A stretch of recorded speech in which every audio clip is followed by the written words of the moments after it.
이전에 열왕기를 통해서 주로 북이스라엘 왕들에 대해서 살펴보았는데요.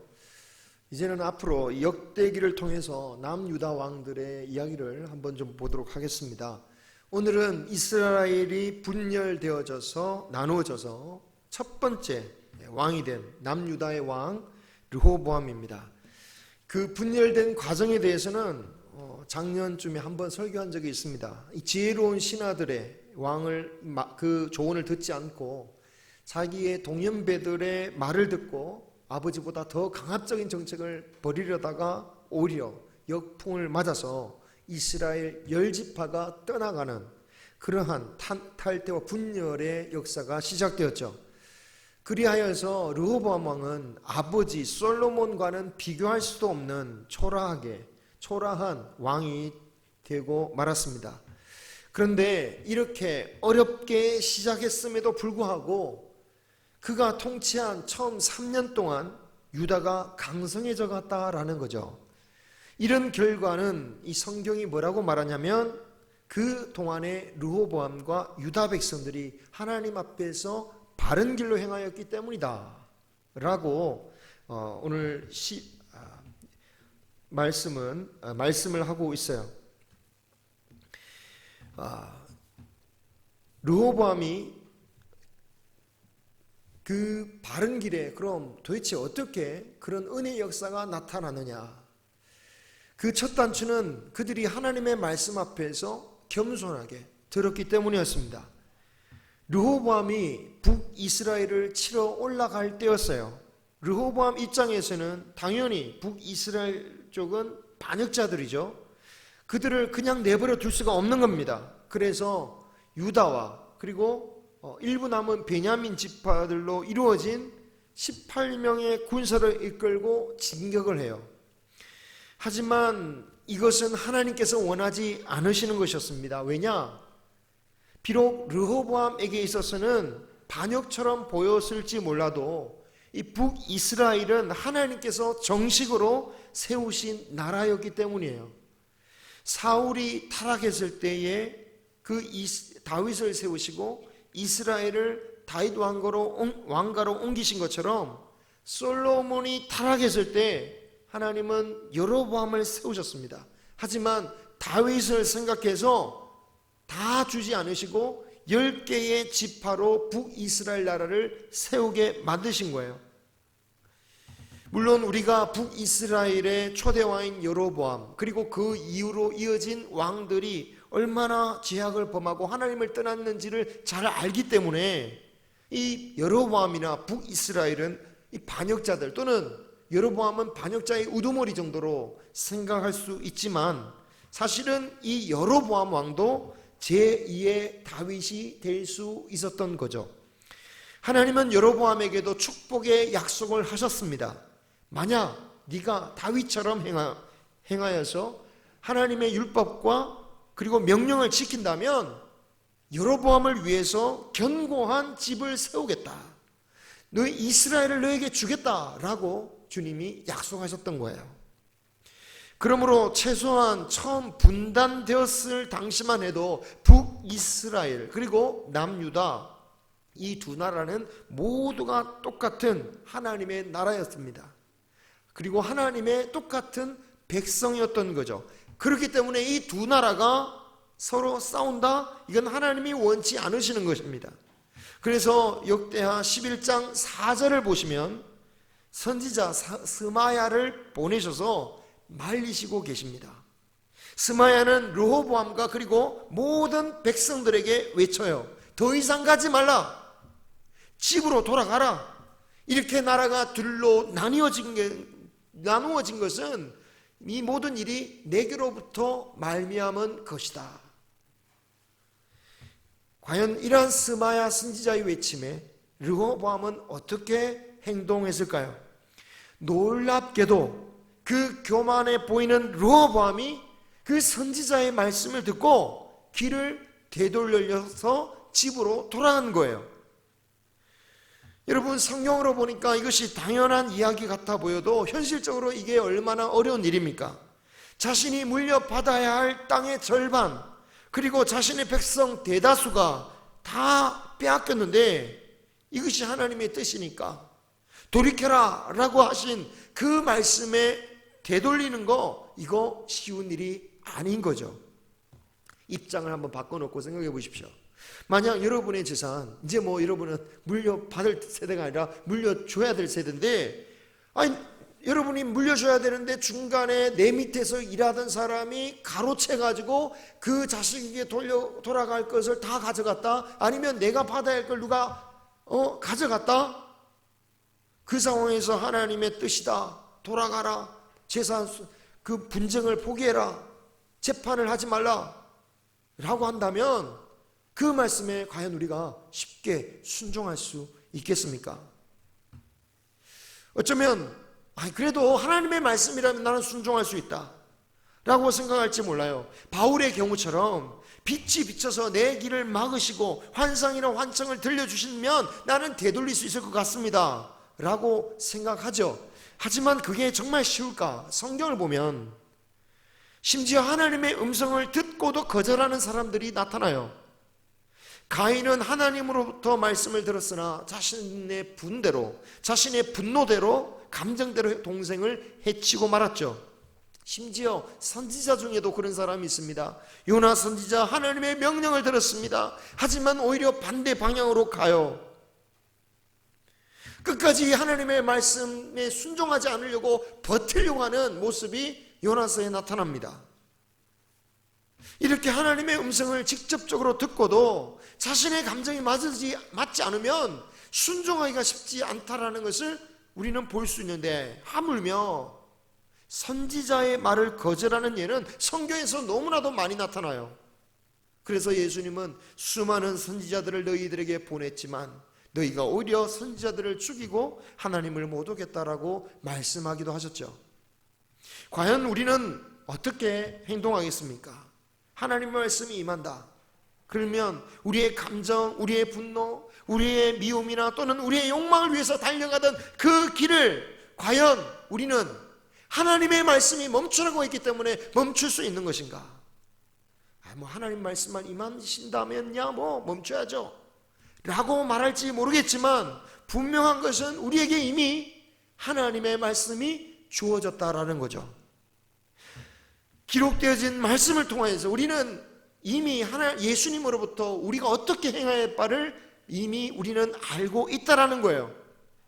물론 이렇게 말할 수도 있습니다. 아니 그렇게 일상적인 거 말고 좀 특별한 경험을 통해서 또는 나에게만 주시는 말씀을 통해서 나는 돌이킬 수 있을 겁니다 라고 말이죠. 하지만 그에 대해서 예수님은 그조차도 미리 말씀하셨습니다. 부자와 나사로 비유를 통해서 말씀하셨죠. 지옥에 간 부자가 자신의 고통을 자신의 살아있는 형제들이 겪지 않도록 저 나사로를 다시 살려주셔서 나의 형제들에게 보내주십시오 라고 말하죠. 그러니까 아브라함을 통해서 예수님이 뭐라고 하십니까? 그들에게는 이미 모세와 선지자들이 있다. 모세와 선지자들이란 것은 구약을 말씀하시는 거죠. 모세가 기록하는 그 모세오경, 그리고 선지자들이 기록한 그 선지서들을 말씀하는 것입니다. 그렇게 말하니까 부자가 뭐라고 합니까? 그렇지 않습니다 라고 말해요. 그 말을 다른 번역서로 보면 무슨 말이냐면, 그것만으로는 안 됩니다. 무슨 말입니까? 그렇게 평범하게 누구나 읽어보는, 그냥 펼치면 볼 수 있는 그런 말씀 말고, 죽은 나사로가 살아나서 그런 놀라운 기적을 통해서 나타난 나사로를 보면 우리 형제들이 마음이 바뀔 겁니다 라고 말하죠. 하지만 그때 예수님은 그런 부자의 말을 인정하지 않으십니다. 그렇지 않다는 거예요. 만약에 모세와 예언자들이 주신 그 말씀을 듣지 않는 사람이라면, 아무리 죽었던 사람이 다시 살아나서 이것이 하나님의 말씀이다 라고 전한다 할지라도 절대로 그 사람들은 그 말에 귀를 기울이지 않을 거야 라고 말씀하신 거예요. 그 예수님의 말씀은 실제로 일어나기도 하죠. 예수님이 살리셨던 나사로를 보면서 사람들이 회개하는 게 아니죠. 어떤 사람들은 회개하기도 하지만 예수님의 말씀을 거절했던 사람들은 나사로를 보면서 저 나사로까지 죽여야겠다라고 마음을 굳혔다라는 거예요. 그러니까 하나님의 말씀을 보면서도 이걸 하나님 말씀으로 여기면서 아멘하는 자가 복된 것입니다. 그런 믿음을 받는 자가 복된 것입니다. 이런 믿음이 우리에게 있기를 소망합니다. 놀라운 것은 이 르호보암에게도 이런 은혜가 임했다라는 거예요. 스마야 선지자가 무슨 기적을 일으킨 것도 아닙니다. 이것이 하나님의 말씀이다 라고 하면서 전하니까 되돌린 거예요. 정말 대단한 거 아닙니까? 와, 르호보암이 이렇게 큰 믿음을 가졌느냐? 그런데 이걸 보면서 르호보암의 믿음이 대단하다라고 제가 말해야 될 것 같지만 저는 이것이 그의 믿음이라기보다는 하나님의 전적인 은혜다 라고 말씀드리고 싶어요. 왜 그렇게 말하느냐? 왜 그렇게 표현하느냐? 그 이유에 대해서는 조금 있다가 다시 말씀드리겠습니다. 자, 이렇게 르호보암이 하나님의 말씀을 듣고 자신의 권리라고 생각했던 것을 포기하고 돌아갈 때에 어떤 일이 벌어집니까? 하나님의 복이 임하는 거예요. 예루살렘에 돌아온 르호보암은 유다 땅의 성들을 요새화시키는 공사를 시작합니다. 그러니까 요새가 강화되면서 그 안에 양식과 기름과 포도주를 준비하는데 그 모든 일들이 착착착 잘 진행되어져서 강성해진 간 거예요. 튼튼해져 간 겁니다. 그것을 12절에서 말씀하고 있죠. 영토와 백성들의 수는 줄어들었지만 그래서 더 약해져야 되는데 오히려 작지만 쉽게 넘볼 수 없는 강한 나라가 되어 간 것입니다. 여기에다가 또 하나님께서 주신 복이 있습니다. 하나님의 사람들을 더하여 주셨어요.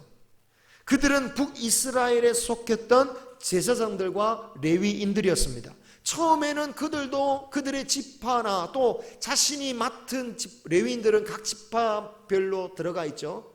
레위 지파는 각 지파별로 들어가서 그 지파를 위해서 제사장 직을 행하니까 자기가 속한 지파에 함께 따라간 레위인들이 있었다라는 거예요. 다 따라간 것입니다. 당연하죠. 그런데 막상 따라가 보니까 어떤 일이 벌어집니까? 초대왕 여로보암이 하나님을 배신해서 하나님의 말씀을 떠나버린 거예요. 하나님의 제사장을 맡을 수 있는 사람은 레위인만 할 수 있는 것인데 레위인 대신 자기 마음에 맞는 사람으로 제사장을 삼아버리고 여러 산당과 우상을 만들어서 백성들을 숭배케 만드는 거예요.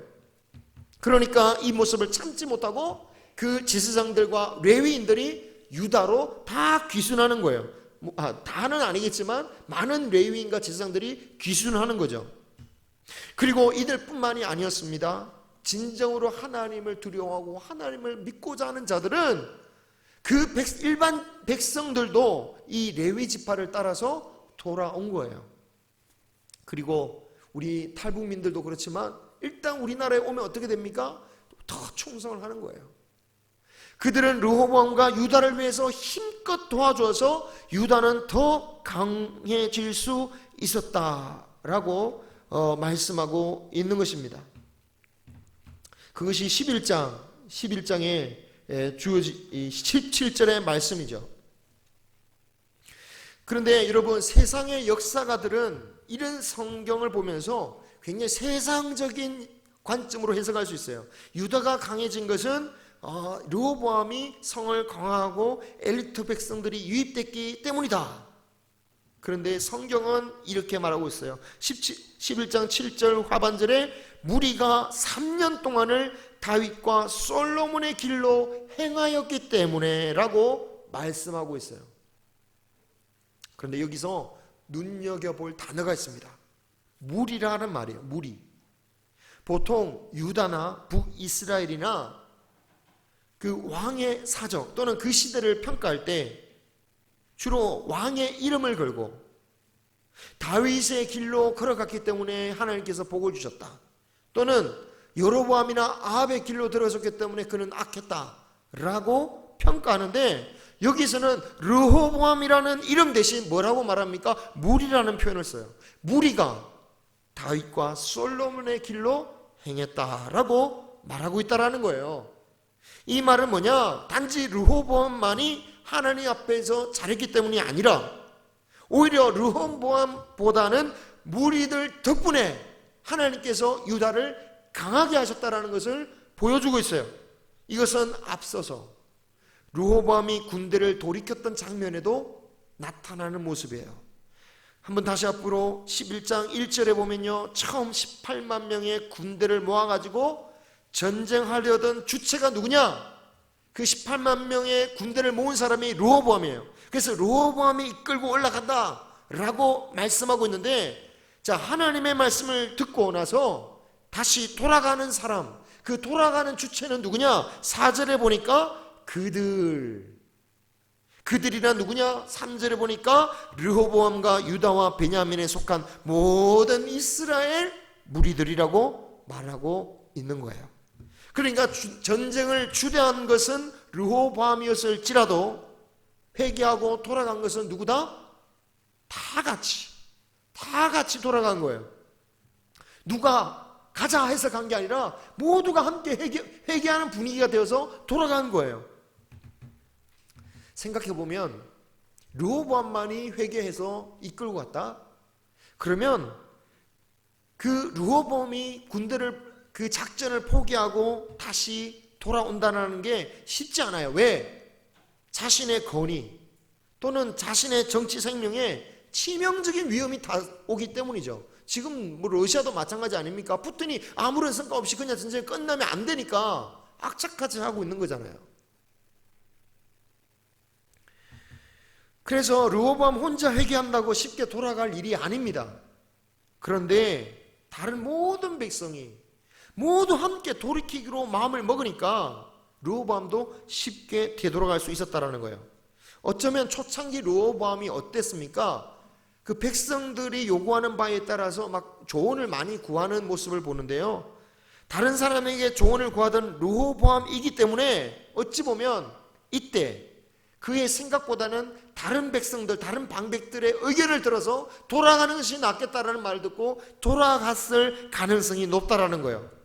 그래서 르호보암의 믿음이 대단했다기보다는 하나님께서 이 모든 이스라엘 백성들의 마음을 함께 하게 하여 주셔서 르호보암도 되돌아갈 수 있었다라는 것이고, 그렇기 때문에 르호보암의 믿음이 대단했다라기보다는 하나님께서 은혜를 주셔서 정말 르호보암이 하나님 앞에 겸손할 수 있게 만들어졌다. 게다가 북이스라엘의 그 신실한 사람들, 정말 하나님을 잘 섬기기 위해서 자신의 가진 것들 얼마나 많이 포기하고 왔겠습니까? 그 모든 것을 포기할 정도로 정말 신실한, 독실한 하나님을 믿는 자들, 그들이 그 유다에 오게 하심으로 정말 은혜의 나라가 되게 만드신 그것이 누구의 은혜입니까? 다 하나님의 은혜였다라는 거예요. 르호보암이 뭐 한 게 뭐가 있겠습니까? 그들이 와서 이 유다가 하나님 앞에서 바로 설 수 있도록, 정말 강해질 수 있도록 온 힘을 다했기 때문에 하나님은 그때의 처음 3년간의 통치가는 하나님께 복을 받는 그러한 분위기가 정말 이 유다 가운데 가득했다라는 거예요. 그리고 그리하여서 이 유다는 처음 3년간을 강성한 나라로 점점 성숙해질 수 있었다라는 거예요. 자, 그런데 이런 복된 3년의 기간이 지나면서 나라가 견고해졌습니다. 그리고 권세가 강력해졌겠죠. 르호보암이 아무래도 왕이니까 역시 왕을 잘 뒀어? 정말 좋은 왕이야 라고 하면서 그 왕의 권위가 아주 높아졌겠죠. 그러다 보니 어떻게 합니까? 르호보암이 교만해지기 시작하는 거죠. 그런데 여러분, 교만해지기 시작했다라기보다는 어쩌면 이제까지는 신실한 백성들에게 내어주었던 그 주도권을 이제 드디어 자신이 잡고 나서 자신의 본 모습인 그 교만을 드러내기 시작했다는 말이 더 어울릴지도 모르겠어요. 12장 1절 보시면 그가 하나님의 율법을 버렸다라고 말씀하고 있습니다. 도대체 어떻게 버렸는가? 역대기에서는 저작 의도 때문에 기록되어져 있지 않지만 열왕기상 14장을 보면 어떤 일을 했냐면 산 위에와 그리고 모든 푸른 나무 아래에 산당, 우상을 섬기는 그런 집이죠. 그리고 우상과 아세라상을 세웠다라고 말하고 있어요. 몇 번 말씀드렸지만 이 아세라상을 섬기는 제사 방식은 굉장히 성적입니다. 문란한 것이에요. 그렇기 때문에 세상적으로 보면 혹하기 쉬운 거예요. 하나님을 따르던 백성들도 쉽게 물들었고 심지어 남색하는 자들까지, 동성연애까지 아주 많아지게 되었다라고 말하고 있어요. 이런 제약에 대해서 열왕기서는 어떻게 표현하냐면 아주 의미심장한 말을 하고 있습니다. 하나님께서 몰아내신 가나안 땅의 죄악을 그대로 본받아 행하였다. 이 의미가 뭡니까? 가나안을 심판하시듯 이스라엘도 심판하실 수밖에 없다라는 얘기예요. 하나님께서 이스라엘만 사랑하셔서 아무 죄 없는 가나안 사람을 쫓아내신 게 아니라 사실은 가나안 땅을 이스라엘 백성들에게 주신 것은 이스라엘 백성들에게 복이기도 하지만 죄악을 행했던 그 가나안에 대한 민족에 대한 심판이기도 했다라는 거예요. 그런데 그래서 가나안 땅에서 쫓아냈던 그 가나안 민족의 죄를 누가 지금 저지르고 있는 것입니까? 복을 받아서 그 가나안 땅에 들어왔던 그 이스라엘 백성이 그대로 쫓겨난 그 가나안 민족 그대로의 모습으로 살고 있었다라는 거죠. 여러분, 그렇다면 하나님께서 어떻게 하셔야겠습니까? 공평하신 하나님께서 가만히 계시다면 그것은 불의한 것이 되지 않겠습니까? 르호보암은 유다를 하나님의 징벌과 심판을 받을 수밖에 없는 상태로 만들어간 것입니다. 결국 하나님은 애국군대를 심판의 도구로 사용하셔서 진격해 오게 만드셨어요. 그때가 언제냐? 르호보암 통치 5년째였다. 5년째. 여러분, 5년째란 말이 뭡니까? 타락한 지 2년 만에. 처음 3년은 하나님께 잘 섬겼는데 타락한 지 2년 만에 하나님께서 징벌을 내리신 거예요. 와, 하나님, 그래도 3년 동안 잘 섬겼으면 3년은 기다려 주셔야지. 어떻게 2년 만에 그렇게 급하게 이렇게 벌을 주십니까? 라고 생각할 수도 있을 것 같습니다. 하지만 여기서 하나님께서 죄인의 해결을 얼마나 참고 인내하는 분이신지 굳이 제가 설명드리지 않아도 될 줄 압니다. 다음 기회에 말씀드리고, 우리는 이미 잘 알아요. 얼마나 하나님께서 기다리시는 분입니까?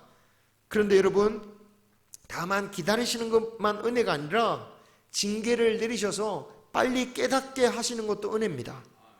너무 완고해져서 더 이상 돌아오는 것조차 불가능할 정도로 그런 상태가 되기 전에 일찍 깨달을 기회를 주시는 것도 은혜다라는 거예요. 그래서 그렇게 강화되었던 유대 성읍들도 다 하나님께서 무용지물로 만드셔요. 그리고 이제 수도 예루살렘만 남게 만드십니다. 그러니까 이스라엘 방백들이 다 예루살렘에 다 숨어서 모여 있는데 그때 스마야 선지자를 다시 한번 보내셔서 이런 말씀을 전하세요. 너희가 나를 버렸으니 나도 너희를 버려 애굽 왕 시삭의 손에 넘기겠다. 이런 말씀을 보면 야, 사랑의 하나님 왜 이러십니까? 라고 하지만 잘 이해해야 됩니다. 과거에 하나님을 버렸지만 회개하고 구하는 자를 용서해 주시는 분이십니다. 유다의 방백들과 르호보암도 다행스럽게도 이 사실을 잘 알았어요. 그들은 깨달았습니다. 이 모든 것이 우리가 하나님을 떠났기 때문이구나. 애굽 왕의 야욕 때문에 우리가 이런 공경을 처한 것도 아니요, 우리가 만들었던 요새가 약해서 우리가 이런 곤고한 상황에 빠진 게 아니라, 다른 이유가 아니라 우리가 하나님을 떠났기 때문이구나. 그래서 그들은 하나님께 엎드립니다. 하나님이 맞습니다. 하나님이 맞습니다. 하나님께서 어려우십니다. 라고 고백합니다. 그러니까 하나님이 어떻게 하십니까? 여지 없습니다. 마음이 풀리시는 거예요. 정말 악한 자들이 그렇게 스스로 겸비하니까 7절, 12절에 두 번이나 강조하고 있듯이 저 스스로 겸비한 모습에 주님의 마음이 풀리시는 거예요. 그래서 하나님은 다시 한번 스마야 선지자를 통해서 구원의 메시지를 보내십니다. 12장 7절 말씀이에요. 같이 한번 읽어볼까요? 12장 7절 말씀 시작. 여호와께서 그들이 스스로 겸비함을 보신지라. 여호와의 말씀이 스마야에게 임하여 이르시되 그들이 스스로 겸비하였으니 내가 멸하지 아니하고 저희를 조금 구원하여 나의 노를 시삭의 손을 통하여 예루살렘에 쏟지 아니하리라. 아멘. 여러분, 근데 조금 이상한 표현이 있어요. 조금 이상한 표현 뭡니까? 말 그대로 조금 구원하시겠다는 거예요. 아니, 구원하시려면 완전히 구원해 주시지 조금 구원해 주신대요. 다른 번역 성경을 보면 이렇게 번역합니다. 아슬아슬하게 구원해 주겠다, 또는 가까스로 구원해 주겠다. 하나님께서 그들을 멸망시키지는 않으시지만, 그렇지만 가까스로 살아남게 해주시겠다라는 거예요. 그리고 그 말씀대로 하나님께서 이 이스라엘 백성들을 멸망시키지는 않으시지만 그들이 가지고 있던 부와 재물을 다 빼앗기게 만듭니다. 예루살렘 성전과 왕궁의 보물을 다 빼앗고 솔로몬이 만들었던 금방패도 다 빼앗아 가버려요. 여러분, 왕궁과 성전의 보물이 다 빼앗겼을 정도면 보통 예루살렘 성 주민들의 재산은 어떻게 됐겠습니까? 다 가져갔겠죠. 그것을 알 수 있는 힌트가 르호보암이 빼앗긴 금방패 대신 놋방패를 만들었다는 데서 알 수 있어요. 왜? 금이 다른 곳에서라도 있으면 금방패를 다시 만들 텐데 이 유다 전역에 금이 하나도 남지 않은 거죠. 다 빼앗긴 거예요. 은도 없는 거예요. 그러니까 뭐로 만듭니까? 놋으로 만드는 거죠. 르호보암은 아마 이 놋방패를 볼 때마다 가슴이 아리겠죠. 그죠? 옛날 황금방패가 생각났을 것이고 속이 쓰라렸을 겁니다. 그런데 여러분, 하나님은 이것을 통해서라도 다시 한번 하나님 앞에 겸손해함을 되새겨라고 말씀하고 계시는 거죠. 그리고 만약 그 놋방패를 바라보면서 그런 겸손한 모습으로 하나님의 말씀을 받을 수 있다면 비록 어려움을 당하였을지라도 르호보암의 남은 인생은 복된 것입니다. 비록 르호보암은 그 위기를 다시 한번 주님 앞에 엎드림으로 겸손함으로 넘길 수 있긴 했지만 전체적으로 보면 그 겸비함이 오래 지속된 것 같지는 않습니다.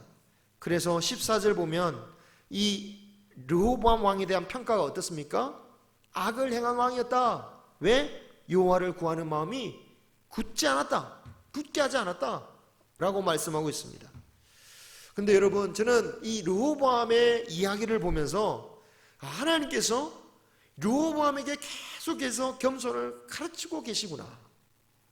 르호보암의 믿음이 처음에는 좋았다가 나빠진 게 아니라 어찌 보면 하나님은 처음부터 정말 그가 타락하기 전까지 어떻게든 그를 하나님의 사람으로 만드시려고 정말 노력을 하셨다는 것을 볼 수 있어요. 그는 겸손할 수 없는 사람이었습니다. 타락했던 솔로몬의 모습을 그대로 본 그 모습을 그대로 따라서 더 고집스러운, 교만하려고 했던 사람이었습니다. 하지만 주의 백성들과 또 백성들을 통하여 하나님의 뜻을 겸손히 받아들일 수 있게 만드셨던 거예요. 마지막 회개하는 장면 역시 보면요, 르호보암만 이렇게 회개한 게 아니에요. 르호보암과 주의 방백들이 함께 회개하고 있다라는 것을 보여주고 있습니다. 오늘 사건에 르호보암이 스스로 겸비했다는 말이 총 3번 나옵니다. 그런데 스스로 겸비했다라는 말이 우리말로 보면 누가 시키지도 않았는데 스스로 겸손했다, 자발적으로 겸손했다라는 뜻이 되는데요. 그런데 이렇게 해석하면 르호보암이 적극적으로 회개했다라는 뉘앙스가 되기 때문에 뭔가 문제가 있다고 봅니다. 왜냐? 원문 단어의 자체를 보면 이게 아주 능동적으로 적극적으로 겸손했다는 뜻이 아니라 수동적으로 아주 겸손하게 되어졌다라는 뜻이에요. 자발적으로 겸손한 게 아니라 수동적으로 어쩔 수 없이 겸손해진 겁니다. 상황도 그렇죠. 왜 겸손해졌습니까? 살기 위해서 어쩔 수 없이 겸손해질 수밖에 없는 상황에 몰려서야 겸손해진 거잖아요. 그러니까 사실은 우리가 번역사 스스로 겸손했다니까 막 다윗처럼 이렇게 겸손했다라는 것처럼 생각하지만 그런 뜻이 아닙니다. 어쩔 수 없이 겸손을 하나님께서 가르치신 거예요. 겸손하지 않을 수 없게 만드신 거예요. 물론 이 땅 가운데는 끝까지 그런 상황이 닥쳐도 끝까지 겸손하지 않는 사람이 있습니다. 그렇기 때문에 이렇게라도 겸손한 것이 감사한 거예요. 여러분, 이 세상에는 정말 죽을 때까지 겸손을 모르고 교만하게 살다가 죽는 사람들이 있습니다. 뭐 극단적인 얘기긴 하겠지만 김일성, 김정일, 그리고 수많은 악한 자들 끝까지 교만하게 살다가 잘 먹고 잘 살다가 칭송까지 받으면서 죽는 이들이 있어요. 세상 사람들은 이런 악한 자들의 인생을 부러워할지 모르지만 그러나 겸손할 기회조차 주어지지 않았다라는 것을 기억하시기 바라요. 그래서 누릴 것 다 누리고 죽을 때까지 행복하게 살다가 사는 것 같아도 돌이킬 수 없는 심판에 이르는 그들의 영혼을, 그들의 운명을 결코 부러워하지 마시기 바랍니다. 진정한 겸손이란 정말 강한 힘을 가지고도 다른 사람보다 강해도 스스로 겸손한 것이 진정한 겸손이라고 해요. 하지만 하나님께서 우리를 겸손하게 만드시는 상황 가운데 놓으셔서 우리가 어쩔 수 없이 겸손하게 만드실지라도 그런 하나님의 뜻을 받들어 겸손해질 수만 있다면 그것도 우리에게는 은혜라는 거예요. 그리고 그 통해서 그 길을 갈 때에 오늘 르호보암 3년간 하나님께서 은혜를 주셨던 것처럼 우리에게도 동일한 은혜가 주어지는 것입니다. 그리고 그 은혜를 받아 복을 누리더라도 절대로 하나님 앞에서 겸손을 잊지 말고 살아가는 저와 여러분이 되시기를 주님의 이름으로 축원합니다. 하나님께서 르호보암을 정말 사랑하셔서 끝까지 그가 겸손하게 살아가기를 도와주셨지만 그 도와주신 결과로 복을 받아서 강성해지니까 이제 오히려 자신이 교만함으로 세상 그 이스라엘 백성들을 망치는 그 르호보암의 인생을 보면서 참으로 오늘도 우리가 겸손을 잊지 말고 정말 주님의 바른 길로 감으로 주님의 놀라운 은혜를 우리의 영원까지 누릴 수 있는 저와 여러분이 되시기를 주님의 이름으로 축원합니다. 기도하겠습니다.